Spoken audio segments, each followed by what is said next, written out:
appreciation of domestic currency.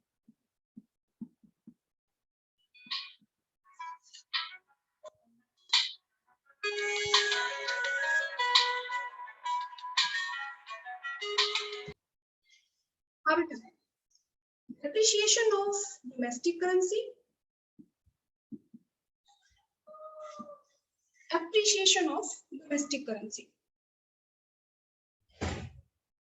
Depreciation means fall in value of domestic currency.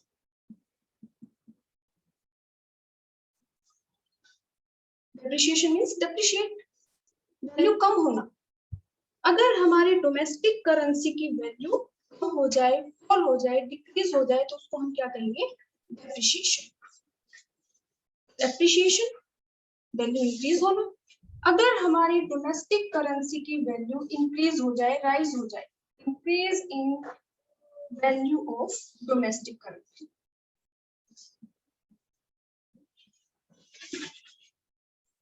Fall in value of domestic currency means depreciation of domestic currency. और अगर domestic currency की value increase हो जाए तो उसको हम क्या कहेंगे? एप्रिसिएशन. अब डोमेस्टिक करेंसी की वैल्यू फॉल हो जाए तो फॉल होने का मतलब more rupees are needed by foreign currency.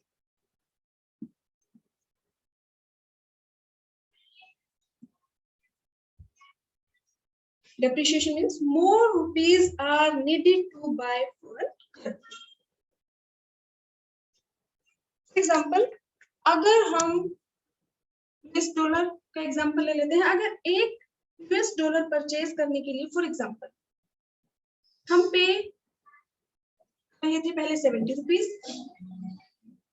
लेकिन अब उसी $1 को परचेज करने के लिए अगर एक्सचेंज रेट इंक्रीज हो जाए 74 रुपीज अगर हम पे कर रहे हैं, तो पहले उसी $1 के लिए कितने रुपए पे कर रहे थे? 70, और अब उसी $1 के लिए पे कर रहे हैं 74.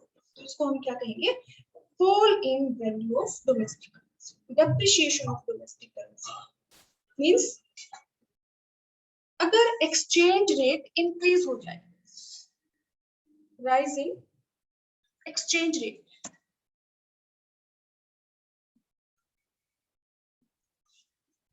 तो उसको हम क्या कहेंगे? Depreciation of domestic currency. Depreciation of domestic currency क्या है? Rise in exchange rate, increase in exchange rate. For example पहले एक्सचेंज रेट 50 था और अब अगर इंक्रीज होके हो जाए एक्सचेंज रेट 60, इसको हम क्या कहेंगे? Depreciation of domestic currency. Means fall in value of domestic currency. Exchange rate increase होगा, एक्सचेंज रेट इंक्रीज होने से हमारी डोमेस्टिक करेंसी की वैल्यू कम हो जाएगी. Means more rupees are needed to buy a unit of foreign currency. और appreciation, appreciation अगर एक्सचेंज रेट डिक्रीज हो जाए.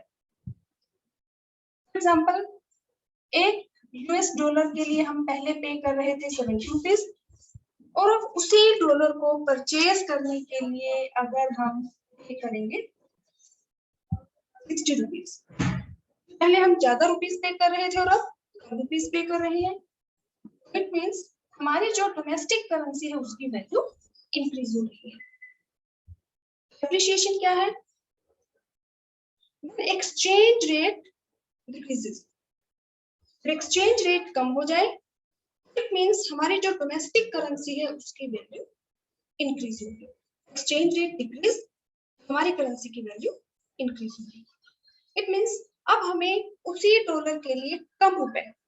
डेप्रिसिएशन में तो मोर रुपीज आर नीडेड और एप्रिसिएशन में less rupees are needed. Less rupees are needed to buy a unit of foreign currency. अब जो डेप्रिसिएशन है, डेप्रिसिएशन की वजह से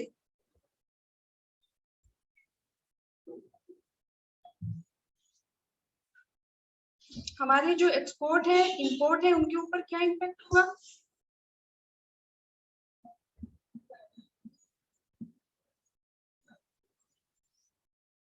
डेप्रिशिएशन मीन्स $1 के बदले, फॉर एग्जांपल हम पहले 60 रुपीज पे कर रहे थे और अब उसी $1 को परचेज करने के लिए हम पे कर रहे हैं 70 रुपीज। एक्सचेंज रेट इंक्रीज हो गया 60 से 70। इस केस में हमारी जो डोमेस्टिक करेंसी है उसकी वैल्यू फॉल हो रही है, यानी कि अब हमारे लिए अगर हम फॉरेन से इंपोर्ट करते हैं तो वो हमारे लिए महंगा होगा। इस सेम चीज के लिए, सेम एक यूनिट के लिए अब हमें ज्यादा रुपीस पे करने पड़ रही है। इसीलिए जो हमारे इंपोर्ट है, इंपोर्ट हमारे इंक्रीज हो जाएंगे, क्योंकि जिस $1 को परचेज करने के लिए पहले हम 60 रुपीज पे कर रहे थे, उसी $1 के लिए अब हम पे कर रहे हैं 70 रुपीज। हमारे जो इंपोर्ट बिल है वो इंक्रीज हो जाएंगे, मींस इंपोर्ट करना हमारे लिए महंगा होगा, तो हमारे जो इंपोर्ट है वो डिक्रीज हो जाएंगे। लेकिन इस सिचुएशन में फॉरेनर से उनको फायदा मिल रहा है। उनको पहले $1 के बदले में 60 रुपीज मिल रहे थे और उसी $1 के बदले में उनको 70 रुपीज मिल रहे हैं।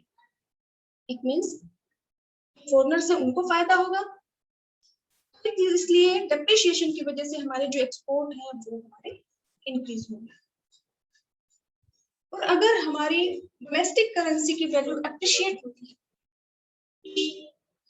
अप्रिशिएशन मीन्स इस $1 को परचेज करने के लिए पहले हम 60 रुपीज पे कर रहे थे, उसी $1 को परचेज करने के लिए अगर अब हमें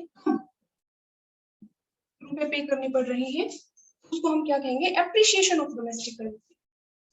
अब अगर ध्यान से देखें तो उसी $1 को परचेज करने के लिए पहले हम पे कर रहे थे 60 रुपीज, अब उसी $1 के लिए हम पे कर रहे हैं 50 रुपीज। हमें फायदा होगा, मीन्स जो भी हम इंपोर्ट करेंगे वो हमारे लिए सस्ते होंगे। हमारे जो इंपोर्ट है, हमारे इंपोर्ट बिल कम हो जाएंगे तो हम ज्यादा इंपोर्ट करेंगे, इंपोर्ट हमारे इंक्रीज हो जाएंगे एप्रिशिएशन की वजह से। लेकिन अब फॉरेनर्स को नुकसान हो रहा है, क्योंकि उनको $1 के बदले में पहले 60 रुपीज मिल रहे थे और अब उसी $1 के बदले में उनको 50 रुपीज मिल रहे हैं। उनको नुकसान होगा, इट मीन्स वो हमसे कम परचेज करेंगे, हमारे जो एक्सपोर्ट है वो डिक्रीज हो जाएंगे। अब इसमें कॉजेज ऑफ एप्रिशिएशन और कॉजेज ऑफ डेप्रिशिएशन।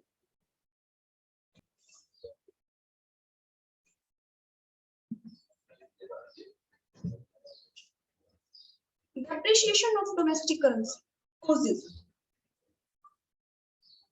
हमारी जो डोमेस्टिक करेंसी है वो डेप्रिशिएट कब होती है?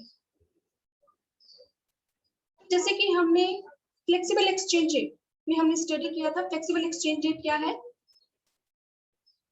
In flexible exchange rate is determined by demand and supply of foreign currency in international money market.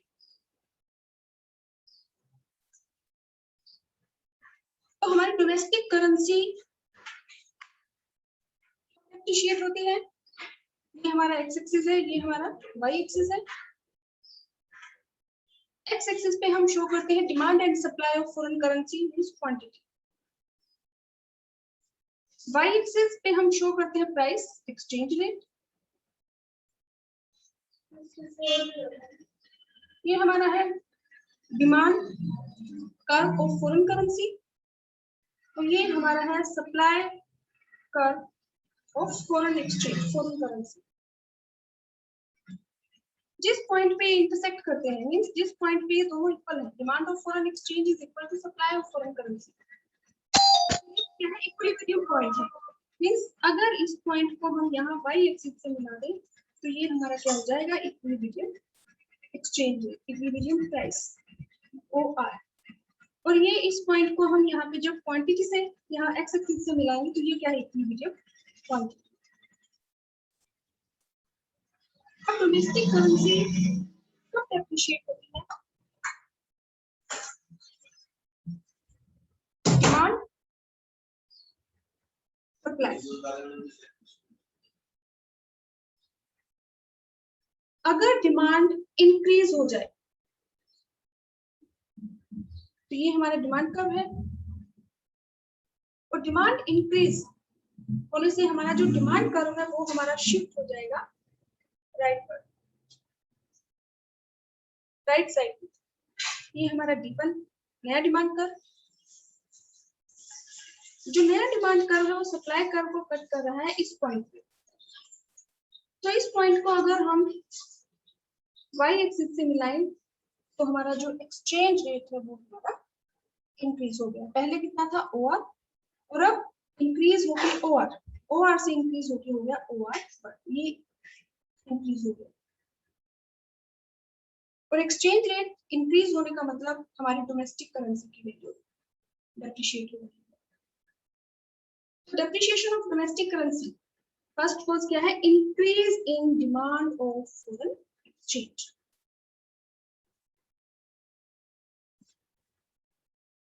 या फिर हमारी डोमेस्टिक करेंसी की वैल्यू डेप्रिशिएट हो सकती है। ये हमारा है डिमांड कर्व,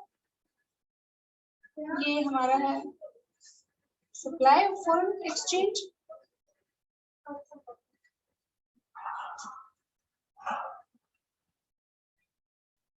ये जो इंटरसेक्शन पॉइंट है ये हमारा है इक्विलिब्रियम एक्सचेंज रेट OR, और ये हमारी है O2 इक्विलिब्रियम क्वांटिटी। अब डोमेस्टिक करेंसी डेप्रिशिएट होती है, first cause increasing demand, and second cause decrease in supply, fall in supply. तो ये हमारा सप्लाई कर्व है, सप्लाई कर्व पॉजिटिव स्लोप है हमारा। तो सप्लाई अगर डिक्रीज होगी, सप्लाई या डिमांड अगर इंक्रीज होते हैं तो हम राइट साइड शिफ्ट होते हैं, और अगर डिक्रीज हो तो लेफ्ट साइड। तो ये सप्लाई कर्व है, ये लेफ्ट साइड। तो सप्लाई अगर डिक्रीज हो जाए मींस ये शिफ्ट हो गया left side.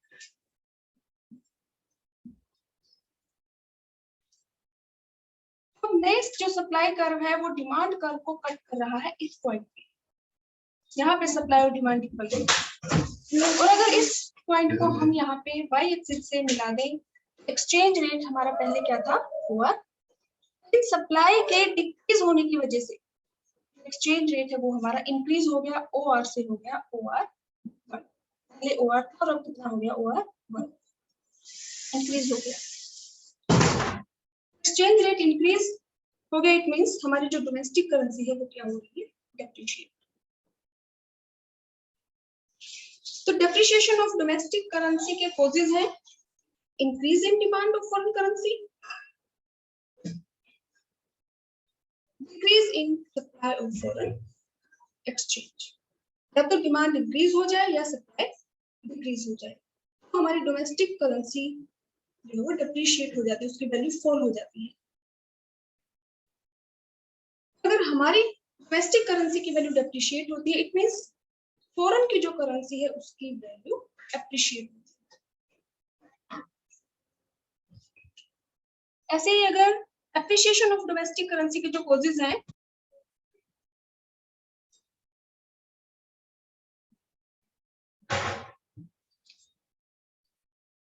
Appreciation of domestic currency, ये एक्स एक्सिस है, एक्स एक्सिस पे हम शो करते हैं demand and supply of foreign currency, foreign exchange. हमारा वाई एक्सिस है, वाई एक्सिस पे हम शो करते हैं प्राइस एक्सचेंज रेट।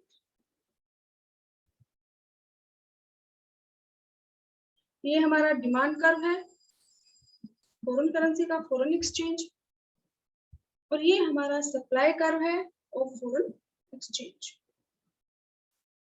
अब जहां ये इक्वल होंगे वो क्या है? Equilibrium exchange rate, par rate of exchange. Origin point है O, ये क्या है? इक्विलिब्रियम क्वांटिटी, और ये क्या है? OR equilibrium price mean exchange rate. अब डोमेस्टिक करेंसी वैल्यू एप्रिशिएट होने का मतलब एक्सचेंज रेट फॉल हो जाए। फॉर एग्जाम्पल अगर एक यूएस डॉलर के बदले पहले हम 70 रुपीज पे कर रहे थे और अब एक डॉलर को परचेज करने के लिए सेम उसी डॉलर को परचेज करने के लिए हम 60 रुपीज पे कर रहे हैं, तो इसको हम क्या कहेंगे? Appreciation of domestic currency. और appreciation of domestic currency means appreciation of foreign exchange. हमारी करेंसी की वैल्यू अगर अप्रिशिएट होती है तो फॉरेन की जो करेंसी है उसकी वैल्यू डेप्रिशिएट होती है। डोमेस्टिक करेंसी की वैल्यू अप्रिशिएट कब होती है? क्योंकि exchange rate is determined bye demand and supply. Demand supply किसकी? फॉरेन करेंसी की। अप्रिशिएशन ऑफ डोमेस्टिक करेंसी, हमारी करेंसी की वैल्यू अप्रिशिएट होती है या तो डिमांड डिक्रीज हो जाए या फिर सप्लाई इंक्रीज हो जाए। अभी आपको क्रैम करने की जरूरत नहीं है, आप अपने डायग्राम बना के चेक कर सकते हैं। सबसे पहले हम देखते हैं कि अगर डिमांड डिक्रीज हो जाए, ये हमारा डिमांड कर्व है जो नेगेटिव स्लोप है। अगर डिमांड इंक्रीज होती है तो हम उसको शिफ्ट करते हैं राइट साइड, अगर डिमांड डिक्रीज होती है तो लेफ्ट साइड। फिर डिमांड कर्व है, decrease in demand means demand curve shift हो जाएगा left side. D1 of foreign exchange नया डिमांड कर्व है। अब जो D1 है नया डिमांड कर्व है वो सप्लाई कर्व को कट कर रहा है इस पॉइंट, और इस पॉइंट को अगर हम यहाँ y एक्सिस से मिला दें, ये है R1 मींस पहले एक्सचेंज रेट था OR, लेकिन डिमांड के डिक्रीज हो जाने की वजह से जो एक्सचेंज रेट है वो डिक्रीज होके हो गया OR, यानी कि इतना कम हो गया। और एक्सचेंज रेट अगर डाउन आ जाए तो it means appreciation of domestic currency. पहले हम $1 को परचेज करने के लिए 70 रुपीज पे कर रहे थे और अब उसी $1 को परचेज करने के लिए हम कम रुपीज पे कर रहे हैं। Less rupees are needed by unit of foreign currency. फिर डोमेस्टिक करेंसी अप्रिशिएट होती है due to increase in supply.